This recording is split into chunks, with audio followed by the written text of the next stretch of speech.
So, hello everyone.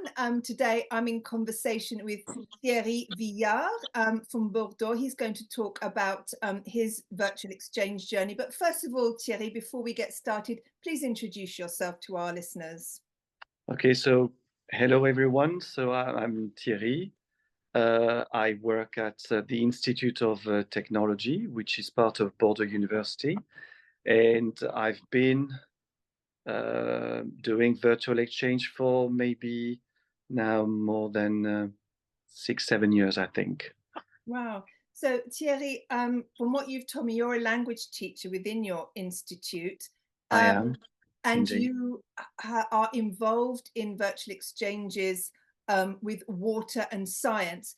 Can we go back and can you explain how you became involved in combining language and science in this way with your virtual exchanges?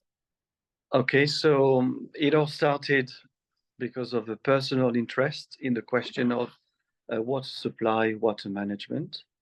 And I wanted to offer the students the possibility to work on this topic.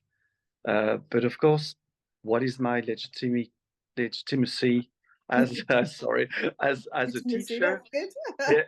Yeah, as a teacher, as a language teacher, because I wanted to use science content, so I needed to find a way to do so. I started to talk to the international office here at Bordeaux University, and I was introduced to several platforms. I was introduced to yours, to UNICollaboration, when I did the training, and I explained several times what I was looking for. And this is when I was matched with Maria Fernandez Raga in Spain. And it's true that it's a funny combination between languages and science. But in Bordeaux, I am also helped by a science teacher because once again, this VE is for science students, not language students, and this is important. Mhm. We use language as a tool to communicate. So I needed also some support from a science teacher in Bordeaux, which I found quite easily with a teacher called Ludivine Thaïs. So this is the combination between science and languages, and this is how it started, really. I'm interested to see how that works as a collaboration, Thierry, because I know that VE started off more as a way of people practicing languages in an authentic situation. Now you're talking to us about a more interdisciplinary approach. So how does that collaboration work? What do you offer, and how does the science, how do they fit together how does this puzzle fit together, and what do you get from each other, shall we say? Right. So what do we get from each other is pretty simple to explain because the students here in France do not have, my students are undergraduates, so they do not have the same level of studies. They don't have the same level of experience. And what they are doing is that they are getting knowledge from the Spanish students. So basically, our project, yes, is linked to water management in a physical garden, which is here based in Bordeaux, or was based in Bordeaux, and then has been moved on. And to achieve our goals, we need the expertise of the Spanish students. So the French students provide some ideas.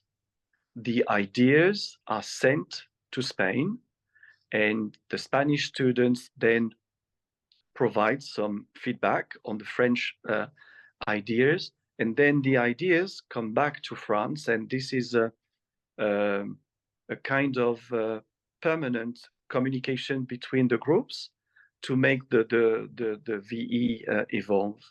And they use English to communicate. So my part here is to help on communication, because the students in Spain do not have English classes. They have English in the first year, and then they have no more classes. So my part here is to make sure that communication runs easily. It's to make sure that the cultural aspect is also taken into account, making sure that intercultural communication happens. And because once again, my students here, they don't have the same knowledge, they don't have the same age, and so they get the experience, they get the knowledge from the Spanish students. I So hope this is clear for everyone. we're getting there. So Okay. how many students are we talking about here? Is it a big project? How many are on board? How many students do you have to manage? So it varies, but we had, I think, we're talking about a group of, let's say, 8, 10 students in France, and in Spain it varies as well. I think we're talking about maybe from 8 to 14, depending on the year. Okay, so you've talked about intercultural exchanges. There are different levels of knowledge, and Yes, there are different levels of language knowledge and yes, science knowledge and yes. everything. So this all sounds terribly challenging. So what are the main challenges, the main things you need to bear in mind when running a VE with students of different language levels, when the lingua franca, yes, is English, and also bearing in mind that they're from different disciplines? What would you tell our listeners are the main things to bear in mind, or the main challenges? So although we might think that French students and Spanish students are similar because of the fact that Spain and France are border countries, well, the students are different. My students, being younger, they assume, for example, that the Spanish students, being older, will be the leaders. So Ah. that was one of the challenges. We had to repeat to everyone that all the ideas were welcome, and it was not a question of age. So that was one thing. The other challenge is also there's no time difference, true, but there is timetable difference, and this makes a huge difference. Also, we've got to tell the French students, okay, they will have to probably work a bit later than usual, because the Spanish students finish not every day, of course, but sometimes they do finish their classes at 8 or 9 o'clock in the evening. So this is another one, timetable. Language, yes, can be an issue. Sometimes the level of English varies, and we've got to make sure that there's enough communication, that communication runs smoothly for them to work. So there are challenges. Yes, I mean, Mm. the main one is also the fact that sometimes students have difficulties communicating, and we as teachers, we assume that these younger generation, they do master technology, but sometimes we just realize that for them it is difficult to set up appointments, to set because of um, I don't know whether it's because they not uh, prepared. I mean, basically, they have the technology, but they need to be shown how to do it.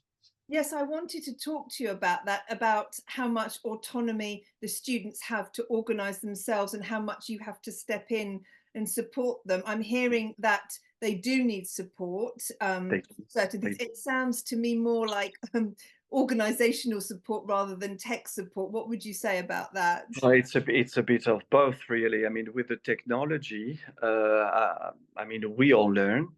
We all learn. We are now more familiar with some platforms. I don't know if I can name the one that we are using today, but I mean, platforms, they seem to be now better with the use of platforms, but we have to be there. I mean, we've got to make sure that they work, because sometimes they would say, okay, yes, we couldn't meet, so we'll wait till next week. And then, you end up, I mean, we had one time we had problems because the students would not deliver on time.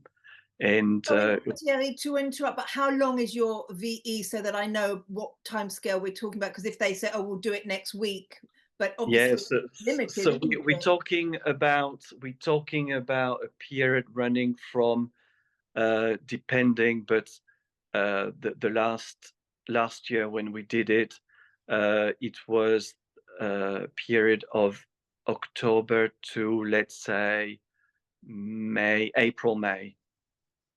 That's quite So a long virtual exchange then. it is a long virtual exchange, but this is because of timetable differences, Right, and we have the holidays in between, so we have exams. So yes, it appears as a long time on paper, right. but believe me that by the time they start working, they start meeting online, and then they do work. But yes, I agree, it is a long period of time. The first year we did it, that was much shorter, and this is when there was a lot of pressure, and for the students, they some of them, at least on my side, they complained because it was too intense, and they Right. had to do their work plus the virtual exchange, and for them that was quite a lot. So yes, we have to be there. We have to be there to make sure that things are happening. Otherwise, uh, there's problems. Yes. Yes. So you tell me that you've been running this virtual exchange for 6 or 7 years now. Is it always a repeat or does it evolve over time? It does evolve. I mean, it's evolved. Well, we've had to adapt to Yeah. situations, but now it's evolved to a more, how could I say this, more citizen-oriented approach, I would say, if that's the word, but I'm looking for a better one. But now, in fact, what is happening is that we used to have a garden on campus, but one day, and this is, I think, 2 years ago, there was a student who said, that was just after COVID, there was a student who said, well, maybe my grandfather is a gardener. Why don't we talk to people? Why don't we talk to real people? And, to me, that came as a shock, because I was thinking that I'm a real person. We are real people. But he said we should talk to gardeners and see what they want, how Because, we sorry, can help. Thierry, just to understand, your goal is to have a garden created Yes. at the end of this exchange. That is a physical thing I- that is required at the end. a- And in fact, the project has evolved, because that was one of the projects. Our question, of course, was the water question at the same time. Right. And now we are more into water management, water supply, because the students realized, after talking to real gardeners, they realized that this question of water was essential.